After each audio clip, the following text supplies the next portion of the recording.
Let's see how to type text into 3 columns in Microsoft Word. First off, we want to open Microsoft Word. And as you can see right here, we have our document ready.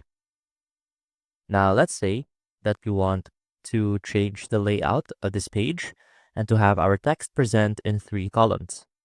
So what we can do is head on over to the Layout tab. Now let's highlight our text and click on Columns under Page Setup. And here we can select 3 for the number of columns.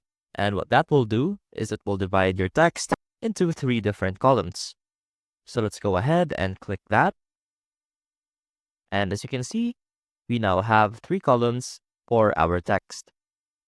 Additionally, you can also adjust the size of each columns by adjusting it on the ruler here up top. So for example, if you want a wider first column, you can simply click on the ruler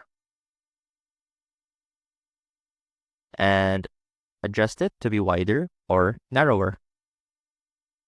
And that is how you can type text in 3 columns in Microsoft Word. I hope this helped, and I will see you soon.